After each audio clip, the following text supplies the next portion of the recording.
Good morning, children. Today I'm gonna discuss second half of the chapter number 5 for class 8. Title of the chapter is The Summit Within. It is written by Major HPS Ahluwalia. Students, in the first half of the chapter, we read Mr. Ahluwalia was sharing his experience of climbing Everest. He told about obstacles that he faced. Come to page number 78.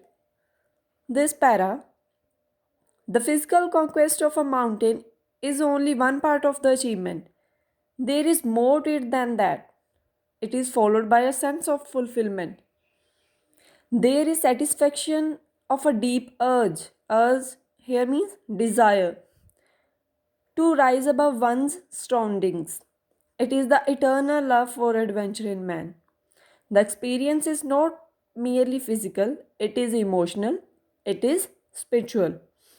In this para, we read climbing Everest is not just a physical achievement or victory, it brings fulfillment and fame also.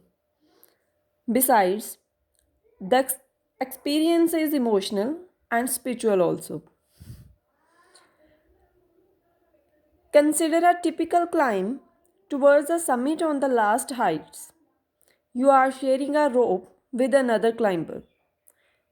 You firm in. Firm in means make yourself firm.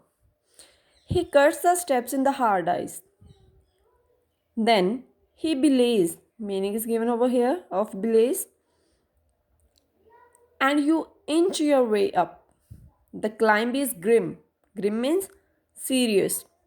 You strain every nerve as you take every step. Strain here means जोर लगाकर,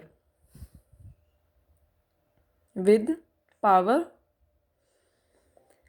So here we read climbing mountains also gives us lessons in comradeships.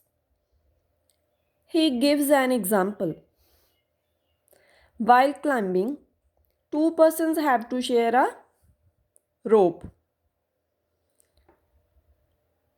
One climber holds the rope firmly while the other climber cuts the steps in the hard ice. Then he belays and the other climber inches his way up. You can see in the picture. Famous climbers have left records of the help given by others. They have also recorded how they needed just that help, else they might have given up. Breathing is difficult. You curse yourself for having let yourself in for this. You wonder why you ever undertook this ascent. Ascent means climb.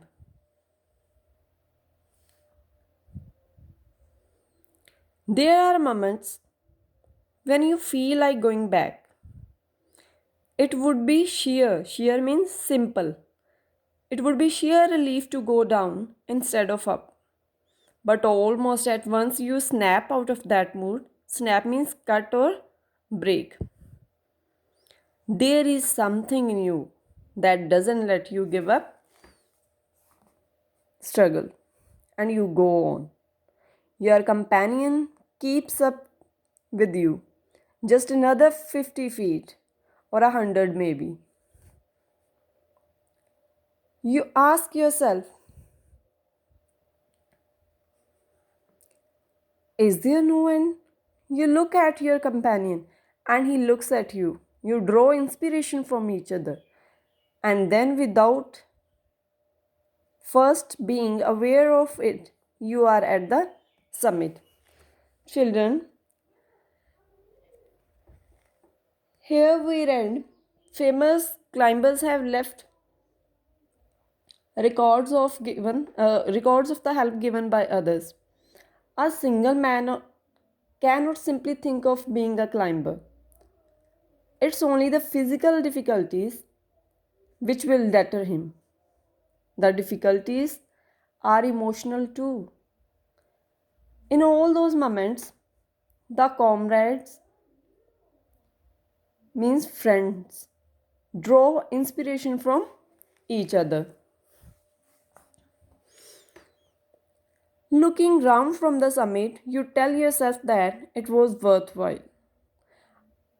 Other silvery peaks appear through the clouds. If you are lucky, the sun may be on them. The surroundings peak look like a jewel necklace around the neck of your summit. Below, you see vast valleys sloping into the distance. Sloping means going down. It is an ennobling and enriching experience to just look down from the summit of a mountain. Here ennobling means elevating, ऊंचा उठाना किसी को. You bow down and make your obeisance, meaning is given over here, to whichever god you worship. Looking down from Everest, the climber feels that the effort was worthwhile.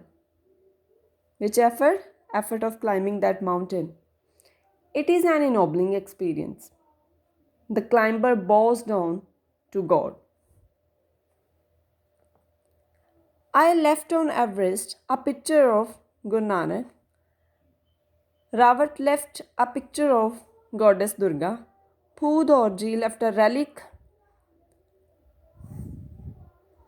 Relic means holy remains.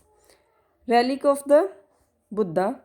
Edmund Hillary had buried a cross under a cairn in the snow.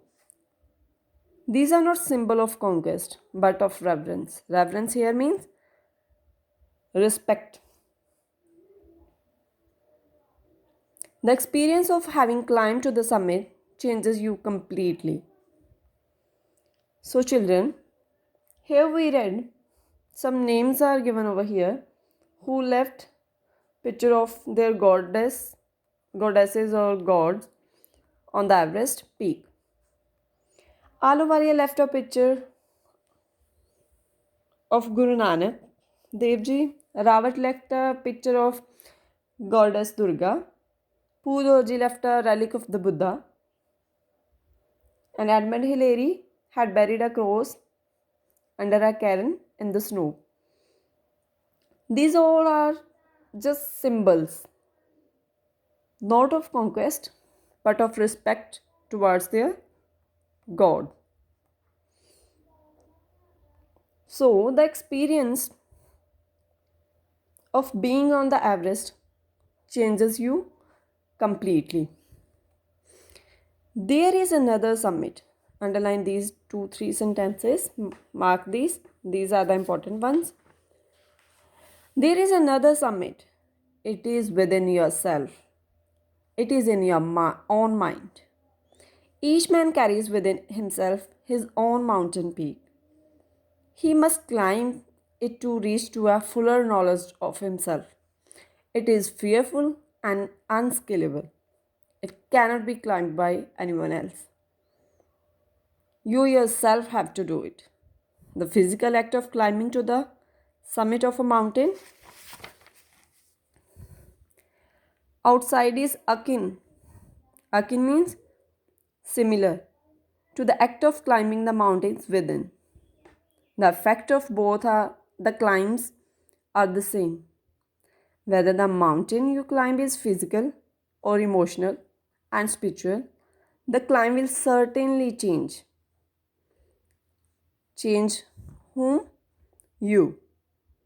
It teaches you it teaches you much about the world and about yourself. So children, here we read, each man has within him his own mountain peak. It is fearful and unscalable. Yet no one else but that man has to do it himself. Climbing this inside peak is like climbing Everest too. The effects are the same. Both the climbs change you. I venture. Venture means dare. I venture to think that my experience as an Everest has provided me with the inspiration to face life's ordeals. Ordeals meaning is given over here. Resolutely meaning is also given here. Climbing the mountain was a worthwhile experience. The conquest of the internal summit is equally worthwhile. The underline this. The internal summits are perhaps higher than Everest. So this can be asked in 1 mark questions. Ahluwalia's experience as an Everester taught him to face life's ordeal resolutely. According to him, the internal summit is perhaps higher than the Everest.